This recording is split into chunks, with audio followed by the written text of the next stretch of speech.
ꯑꯍꯥꯟꯕꯃꯛꯇꯗ ꯈ꯭ꯋꯥꯏ ꯃꯌꯥꯝꯕꯨ ꯃꯅꯤꯄꯨꯔꯤ ꯋꯥꯔꯤꯒꯤ ꯂꯩꯀꯣꯜꯒꯤ ꯆꯤꯅꯦꯟꯅ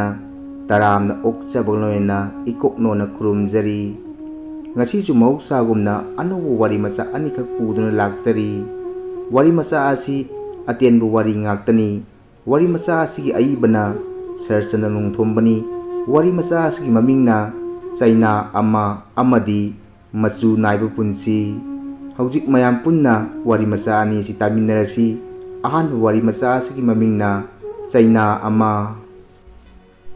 ꯁꯖꯤꯕꯨ ꯊꯥꯒꯤ ꯑꯉꯥꯎꯕ ꯅꯣꯡ ꯅꯨꯡꯁꯤꯠꯅ ꯃꯥꯏꯀꯩ ꯀꯌꯥꯗꯒꯤ ꯁꯥꯐꯨ ꯀꯟꯅ ꯁꯤꯜꯂꯛꯂꯤ꯫ ꯂꯦꯟꯗꯨꯝꯒ ꯂꯣꯏꯅꯕ ꯅꯣꯡ ꯅꯨꯡꯁꯤꯠ ꯃꯔꯛꯇꯨꯗ ꯇꯥꯏꯕꯪ ꯖꯤꯕ ꯄꯨꯝꯅꯃꯛ ꯃꯥꯒꯤ ꯊꯋꯥꯏ ꯍꯤꯡꯅꯕ ꯍꯣꯠꯅꯔꯤꯉꯩ ꯃꯔꯛꯁꯤꯗ ꯃꯤꯑꯣꯏ ꯂꯥꯂꯨꯞ ꯆꯥꯗ꯭ꯔꯕ ꯌꯨꯝ ꯀꯩ ꯎ ꯋꯥ ꯀꯌꯥ ꯑꯃꯗꯤ ꯃꯔꯨ ꯐꯨꯛꯅ ꯅꯣꯡ ꯅꯨꯡꯁꯤꯠꯇꯨꯅ ꯃꯥꯡꯍꯟ ꯇꯥꯍꯟꯕꯤꯔꯦ꯫ ꯄꯀꯥ ꯆꯟꯕꯤꯕ ꯉꯝꯗ꯭ꯔꯕ ꯑꯩꯒꯤ ꯁꯣꯜꯂꯕ ꯎ ꯑꯃꯗꯤ ꯃꯜꯂꯕ ꯇꯤꯅꯥꯅ ꯀꯕꯛ ꯁꯦꯝꯖꯕ ꯍꯣꯖꯪ ꯑꯗꯣ ꯑꯀꯟꯕ ꯁꯥꯐꯨꯒ ꯂꯣꯏꯅꯅ ꯅꯝꯈꯥꯏꯔꯛꯈꯤꯕꯒꯤ ꯃꯈꯣꯜ ꯑꯃ ꯇꯥꯈꯤ꯫ ꯑꯩꯅ ꯈꯟꯈꯤ, ꯁꯣꯏꯗ꯭ꯔꯦ, ꯑꯩꯒꯤ ꯁꯣꯜꯂꯕ ꯒꯦꯠ ꯑꯁꯤ ꯅꯣꯡꯂꯩ ꯅꯨꯡꯁꯤꯠꯁꯤꯅ ꯊꯨꯗꯦꯛꯄꯤꯈ꯭ꯔꯦꯗꯅ꯫ ꯍꯣ ꯏꯕꯦꯝꯃ, ꯍꯣ ꯏꯕꯦꯝꯃ! ꯅꯣꯡꯂꯩ ꯅꯨꯡꯁꯤꯠ ꯃꯔꯛꯇꯨꯗ ꯀꯟꯅ ꯀꯧꯔꯛꯈꯤꯕ ꯅꯨꯄꯥ ꯑꯃꯒꯤ ꯈꯣꯟꯖꯦꯜꯅꯤ ꯌꯨꯝꯒꯤ ꯀꯣꯂꯥꯁꯤꯕꯜ ꯒꯦꯠꯇꯨꯗ ꯉꯝꯖꯕꯤ ꯊꯥꯗꯨꯅ ꯁꯦꯛ ꯅꯝꯂꯛꯈꯤ꯫ ꯑꯩꯈꯣꯏꯗꯅꯤꯅꯦ꯫ ꯀꯅꯥꯅꯣ ꯀꯟꯈ꯭ꯔꯕ ꯅꯣꯡ ꯅꯨꯡꯁꯤꯠ ꯃꯔꯛꯁꯤꯗ ꯒꯦꯠ ꯊꯨꯗꯦꯛꯇꯨꯅ ꯆꯪꯂꯛꯅꯕ ꯇꯧꯔꯤꯁꯤꯕꯣ? ꯃꯊꯣꯡ ꯆꯥꯕ ꯃꯤ ꯑꯣꯏꯔꯝꯂꯣꯏ꯫ ꯅꯪ ꯇꯨꯃꯤꯟ ꯂꯩꯌꯨ, ꯑꯩ…꯫ ꯅꯨꯄꯤꯅ ꯉꯥꯡꯕ ꯂꯣꯏꯗ꯭ꯔꯤꯉꯩ ꯁꯥ ꯉꯥꯅ ꯂꯥꯛꯀꯗꯕꯒꯤ ꯇꯥꯟꯅꯔꯛꯄꯒꯨꯝ ꯌꯣꯠꯀꯤ ꯒꯦꯠꯇꯨꯗ ꯒ꯭ꯔꯤꯒ꯭ꯔꯥ ꯏꯜꯂꯛꯏ꯫ ꯑꯃꯨꯛꯁꯨ ꯀꯧꯔꯛꯏ ꯄꯥꯈꯠꯅ, ꯕꯦꯝꯃ, ꯕꯦꯝꯃ, ꯊꯣꯡ ꯑꯃꯨꯛꯇ ꯍꯥꯡꯉꯨꯅꯦꯁꯦ, ꯑꯩꯅꯤꯅꯦ, ꯈꯨꯔꯥꯇꯣꯟꯅꯤꯅꯦ꯫ ꯅꯨꯄꯤꯅ ꯊꯥꯡꯃꯩ ꯀꯥꯞꯂꯗꯨꯅ ꯊꯣꯡ ꯍꯥꯡꯇꯣꯛꯈꯤ꯫ ꯌꯣꯠꯀꯤ ꯀꯣꯂꯥꯁꯤꯕꯟꯗꯨꯃꯗꯤ ꯍꯥꯡꯈꯤꯗꯦ꯫ ꯑꯩꯕꯨꯗꯤ ꯏꯟꯁꯤꯜꯂꯝꯃꯤ ꯃꯔꯨꯝꯗ꯫ ꯍꯣ, ꯀꯅꯥꯅꯣ? ꯊꯥꯡꯃꯩ ꯀꯥꯞꯁꯤꯟꯈꯤ꯫ ꯎꯔꯛꯈꯤ ꯀꯜꯂꯕ ꯅꯣꯡ ꯅꯨꯡꯁꯤꯠ ꯃꯔꯛꯇꯨꯗ ꯁꯦꯒꯥꯏꯔꯕ ꯁꯥꯇꯤꯟ ꯑꯃ ꯇꯨꯞꯂꯗꯨꯅ ꯀꯅꯥꯒꯨꯝꯕ ꯅꯨꯄꯥ ꯑꯃ ꯆꯨꯔꯤꯗ ꯂꯦꯞꯂꯤ꯫ ꯅꯨꯄꯤꯅ ꯊꯥꯡꯃꯩ ꯀꯥꯞꯁꯤꯟꯗꯨꯅ ꯃꯁꯛ ꯈꯪꯂꯕ ꯃꯇꯨꯡꯗ ꯍꯪꯈꯤ, ꯀꯔꯤ ꯇꯧꯔꯦ ꯈꯨꯔꯥꯇꯣꯟ? ꯑꯁꯨꯛ ꯀꯟꯈ꯭ꯔꯕ ꯅꯣꯡ ꯅꯨꯡꯁꯤꯠ ꯃꯔꯛꯁꯤꯗ ꯑꯁꯨꯛ ꯊꯥꯞꯅ? ꯀꯥꯈꯠꯂꯧ, ꯂꯣꯏꯅ ꯆꯣꯠꯂꯅꯤ꯫ ꯍꯥꯟꯅ ꯃꯆꯨꯝ ꯑꯣꯔꯣꯔꯣ ꯇꯥꯔꯕ ꯃꯤꯗꯨꯗ ꯂꯣꯏꯅ ꯆꯣꯠꯂꯅꯤ ꯑꯃꯨꯛ ꯍꯥꯏꯔꯨꯔꯤ ꯑꯩꯒꯤ ꯅꯨꯄꯤꯅ꯫ ꯅꯨꯄꯥꯗꯨꯅ ꯈꯨꯝꯂꯛꯏ, ꯀꯥꯟꯅꯔꯔꯣꯏ ꯏꯕꯦꯝꯃ, ꯋꯥ ꯑꯃꯠꯇ ꯍꯥꯏꯒꯦ ꯂꯥꯛꯂꯤꯕꯅꯤ ꯈꯨꯔꯥꯇꯣꯟ꯫ ꯀꯔꯤꯅꯣ? ꯍꯦꯛꯇ ꯍꯥꯏꯔꯣ꯫ ꯅꯃꯧ ꯅꯨꯄꯤꯗꯨ ꯃꯀꯨꯝ ꯃꯇꯥ ꯁꯨꯗꯨꯅ ꯅꯣꯡꯃ ꯅꯤꯅꯤꯁꯤ ꯃꯃꯤꯠ ꯃꯃꯥꯏ ꯄꯥꯡꯈꯤꯅꯕ ꯌꯥꯝꯅ ꯀꯟꯅ ꯍꯣꯠꯅꯕꯅꯤ꯫ ꯑꯗꯨꯕꯨ ꯐꯤꯕꯝꯁꯤ ꯑꯣꯟꯊꯣꯛꯅ ꯂꯨꯁꯤꯜꯂꯛꯂꯦ ꯍꯥꯏꯅ ꯃꯥꯏꯕꯤꯅ ꯍꯥꯏꯔꯦ꯫ ꯌꯥꯔꯕꯗꯤ ꯗꯣꯛꯇꯔꯗ ꯑꯃꯨꯛꯇ ꯄꯨꯈꯠꯄꯤꯌꯨ ꯍꯥꯏꯗꯅ ꯂꯥꯛꯂꯤꯕꯅꯤ꯫ ꯒꯥꯔꯤꯗꯨ ꯈꯔ ꯄꯤꯌꯨꯅꯦ ꯏꯕꯦꯝꯃ꯫ ꯒꯥꯔꯤꯗꯤ ꯂꯥꯏꯠ ꯌꯥꯗꯦ ꯍꯥꯏꯗꯨꯅ ꯅꯨꯃꯤꯗꯥꯡ ꯊꯧꯅꯗꯕ ꯌꯥꯝꯅ ꯀꯨꯏꯔꯦꯗ꯫ ꯍꯧꯖꯤꯛꯄꯨ ꯅꯣꯡ ꯃꯔꯛꯁꯤꯗ ꯀꯗꯥꯏꯗ ꯗ꯭ꯔꯥꯏꯚꯔ ꯂꯩꯕꯁꯨ ꯅꯠꯇ ꯑꯗꯨꯋꯥꯏꯗꯁꯨ ꯒꯥꯔꯤ ꯑꯃꯠꯇ ꯂꯩꯇꯕꯔꯥꯅꯦ? ꯍꯣꯏ, ꯂꯩꯕꯕꯨꯗꯤ ꯂꯩꯅꯩ, ꯑꯗꯨꯕꯨ ꯁꯦꯜꯗꯤ ꯂꯩꯇꯦꯗꯣ ꯃꯈꯣꯏꯗ ꯄꯤꯅꯅꯕ꯫ ꯌꯥꯝꯅ ꯇꯨꯛꯊꯅ ꯃꯈꯨꯔꯥꯗꯨꯅ ꯈꯨꯝꯃꯤ꯫ ꯎꯄꯥꯏ ꯂꯩꯖꯗꯕ ꯃꯇꯧꯅ ꯃꯁꯥꯗꯨ ꯄꯤꯁꯛ ꯄꯤꯛꯅ ꯇꯥꯁꯤꯜꯂꯤ꯫ ꯑꯩꯈꯣꯏꯒꯤꯗꯤ ꯎꯄꯥꯏ ꯂꯩꯇ꯭ꯔꯦꯅꯦ ꯈꯨꯔꯥꯇꯣꯟ꯫ ꯂꯥꯏꯠ ꯌꯥꯗꯕꯒ ꯗ꯭ꯔꯥꯏꯚꯔ ꯂꯩꯇꯕꯒ ꯃꯥ ꯃꯁꯥꯁꯨ ꯅꯥꯗꯨꯅ ꯂꯩꯔꯤꯕꯅꯤ꯫ ꯑꯗꯨꯒꯤ ꯑꯣꯏꯔꯕꯗꯤ ꯆꯠꯂꯣ꯫ ꯑꯗꯣ ꯏꯕꯦꯝꯃ, ꯅꯨꯄꯥꯗꯨꯒꯤ ꯃꯈꯥ ꯇꯥꯔꯛꯄ ꯋꯥ ꯇꯥꯗꯅꯕ ꯑꯩꯒꯤ ꯅꯨꯄꯤꯅ ꯊꯣꯡꯗꯨ ꯀꯟꯅ ꯂꯣꯟꯁꯤꯟꯈ꯭ꯔꯦ꯫ ꯅꯨꯄꯥꯗꯨ ꯆꯠꯈ꯭ꯔ ꯃꯥꯜꯂꯦ꯫ ꯅꯨꯄꯤꯒꯤ ꯊꯋꯥꯏ ꯋꯥꯔꯣꯏꯗꯕ ꯃꯇꯧꯗꯨꯗ ꯍꯧꯖꯤꯛꯇ ꯑꯩꯍꯥꯛ ꯁꯣꯔ ꯆꯥꯅꯤꯡ ꯇꯥꯅ ꯍꯣꯡꯗꯣꯛꯄ ꯐꯪꯖꯔꯤ꯫ ꯀꯔꯤꯅꯣ ꯅꯪꯅ ꯍꯥꯏꯈꯤꯕꯁꯤꯡꯗꯣ? ꯅꯪꯗꯤ ꯄꯥꯏꯔꯛꯀꯤ ꯂꯧꯁꯤꯡꯕꯨ ꯑꯣꯟꯊꯣꯛꯅ ꯂꯩꯔꯤꯅꯦ꯫ ꯌꯦꯡꯉꯨꯅꯦꯁꯦ, ꯑꯁꯨꯛ ꯀꯟꯈ꯭ꯔꯕ ꯅꯣꯡ ꯅꯨꯡꯁꯤꯠ ꯃꯔꯛ ꯑꯁꯤꯗ ꯀꯔꯤꯕꯨ ꯊꯣꯛꯏ ꯍꯥꯏꯗꯨꯅ ꯍꯥꯏꯖ ꯁꯥꯔꯤꯕꯅꯣ? ꯃꯈꯣꯏꯒꯤ ꯀꯥꯟꯅꯔꯝꯗꯥꯏ ꯂꯧꯖꯅꯥꯝ ꯄꯨꯖꯅꯥꯝ ꯇꯧꯔꯝꯗꯥꯏꯗꯅꯤ ꯑꯩꯈꯣꯏꯕꯨ ꯃꯈꯣꯏꯅ ꯅꯤꯡꯁꯤꯡꯕꯤꯔꯛꯂꯤꯕ꯫ ꯏꯃꯨꯡꯁꯤ ꯃꯤꯔꯣꯜ ꯂꯩꯖꯗꯦ ꯍꯥꯏꯕ ꯃꯈꯣꯏꯅ ꯍꯦꯟꯅ ꯈꯪꯂꯤꯕꯅꯤ꯫ ꯏꯃꯨꯡꯁꯤꯒꯤ ꯑꯋꯥ ꯑꯅꯥ ꯗꯁꯥ ꯇꯥꯈꯤꯕ ꯀꯌꯥꯅꯤ꯫ ꯁꯦꯜꯒꯤꯗꯤ ꯊꯝꯈ꯭ꯔꯣ, ꯃꯤ ꯂꯩꯇꯕꯒꯤ ꯑꯋꯥꯠꯄ ꯀꯌꯥ ꯑꯃ ꯃꯥꯌꯣꯛꯅꯈꯤ꯫ ꯃꯆꯥ ꯃꯁꯨ ꯌꯥꯡꯒꯣꯜ ꯑꯃ ꯂꯩꯕꯗꯨꯁꯨ ꯏꯆꯦꯁꯤꯒꯤ ꯏꯕꯥꯏꯁꯤꯒꯤ ꯍꯥꯏꯗꯨꯅ ꯅꯣꯡꯃꯇꯕꯨ ꯍꯪꯕ ꯂꯥꯛꯈꯤꯕ꯭ꯔꯥꯅꯦ ꯃꯈꯣꯏꯕꯣ?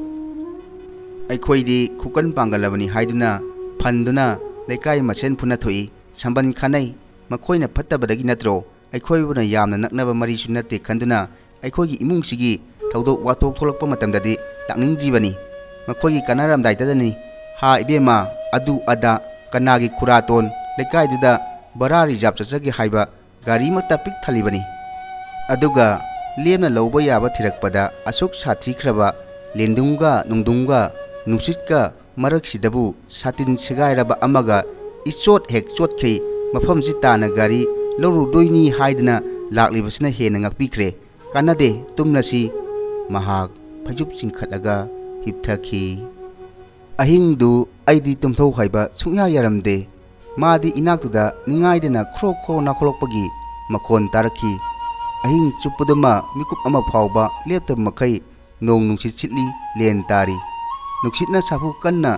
humlakhiba maduga loinariba lendumna thabada thongnawgi mingchelching karakpagi makholju tari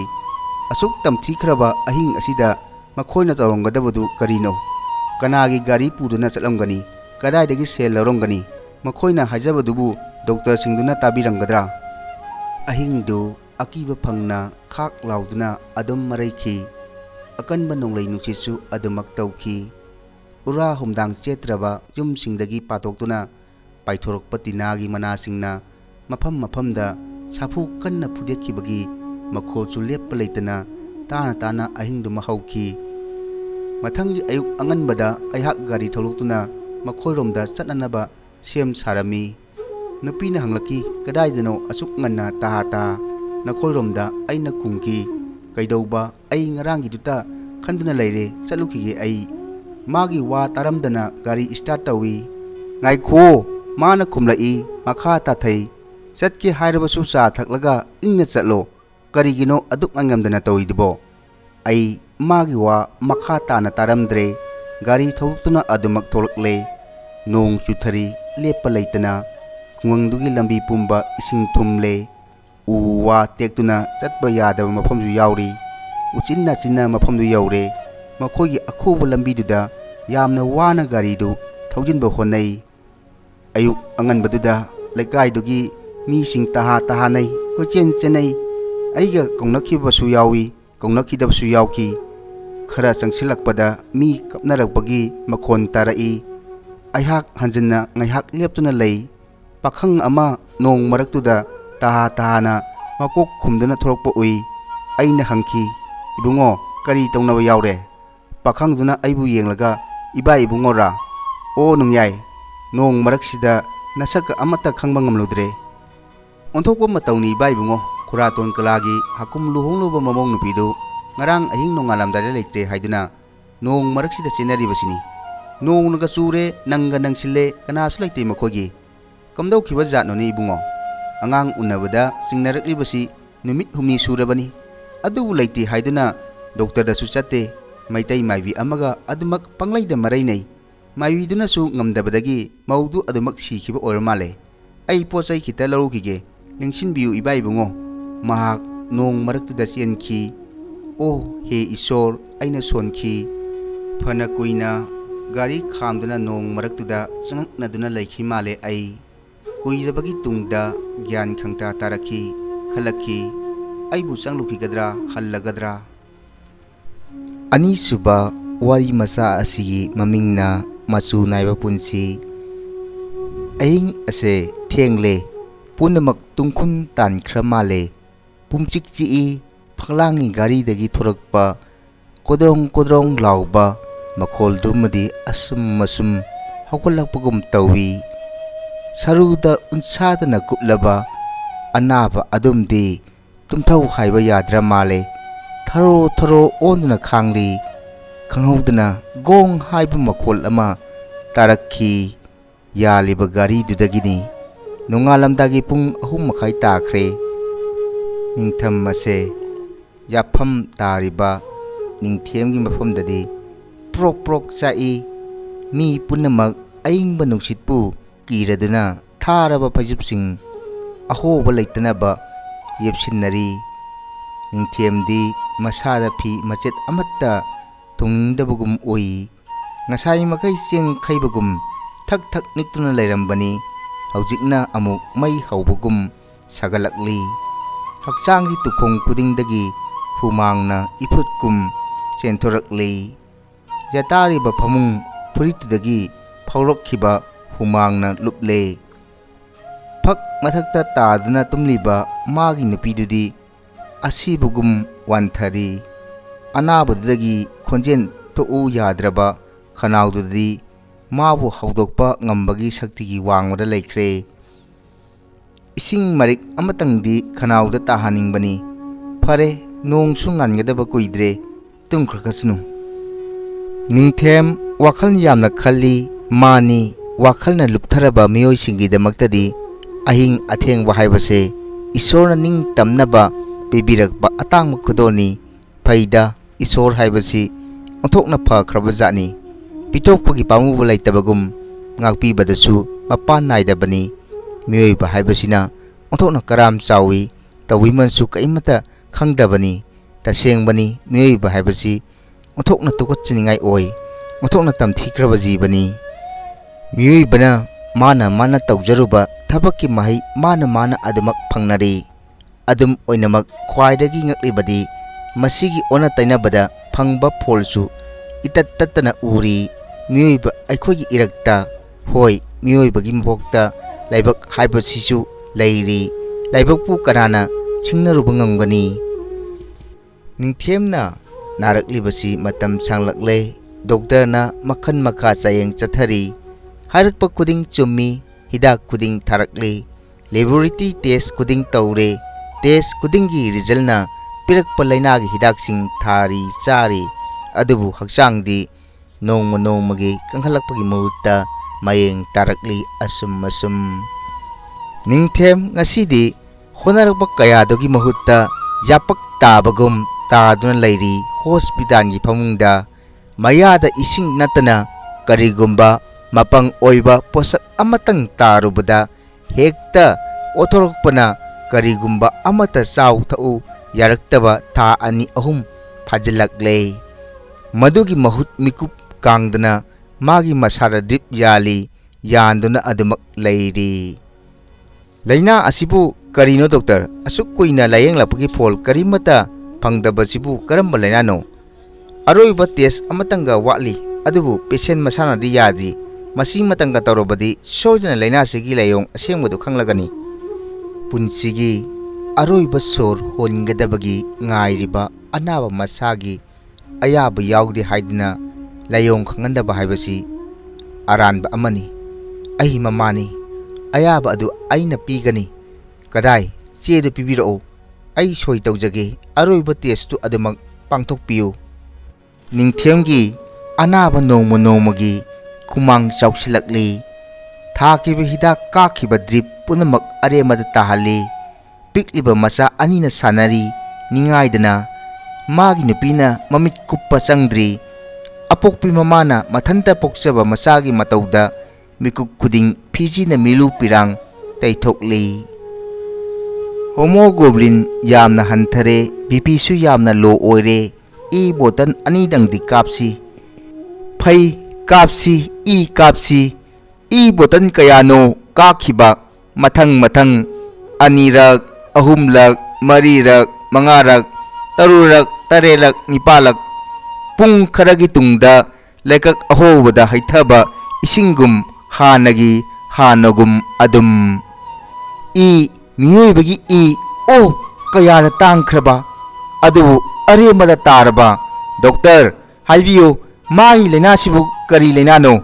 asi yawna honarabada phaba kaubada maraitraba laina masibu karamba laina no naribasi case history sumna haibiyo hairiba singsi asumba ngaktani hairiba khudimak maichiriba history ngaktani adudi aikhoibu kari haijau haibano achummadu achumba aikhoibu minamba numit kharani tungda aroiba test ki result lakle doctor na laina do diagnose tarokle hidaki prescription pirakle hidak singdu thiruduna purakle anabagi nakta ART gi hidak sing natte laina aduna aibu nahanba oithokte laina do aige mari karisu lainade ai chaba ngamloi khak hidak tu ai chaba sungam ngamloi anabadu kuchu kumen taipet takre wakhalda phumbungnakre sikhibana saruk chama hena phai ijat saman pumba puduna miyoibuna hingnari madu pumbana mangkhrabada hinglubi kanabana karino asiba oina punsiba puraduna hingbagidi ahingba oina punsibu puraga chatkhibana saruk chama hena phai punsida nattaba chalaktraba chahaidaba thaidaba sokna samnaraktraba aigonda karamna laina asi orakliba ai hidak tu chaba ngamloi na asibu surgery tawkhibra ahoi doctor plastic surgery ni pungtat talorobani matau karamna tatkibno ngasi dagi sahi ahumuki mamangda gari accident amada yauri mahak yang cheleba bus adu truck amana thanglambadagi chemna taki chemna gari du phana sangna chinki hai thongnau mayada tongba passenger pumba nantheknaba makai gari duna chenbani yauki naton tatpa pichum tatpa chairung tatpa mamai kaiba kayani magi sumanasi yaromdre gari na situna lakiba lambidu I lakong chelami doctor aikoina lakpadadi mahak hospital na tadana leiramle doctor su momon nolakhi mahakna patient bu nanbiraduna hairakhi yamna khanganu punsi asi maman yami laina asi ngasidi miyoibana kubanungda pasinduna thamangam labani hawikti layong khanglabani soidna mai paklagani matang asida ai wari macha tentepa ani silojare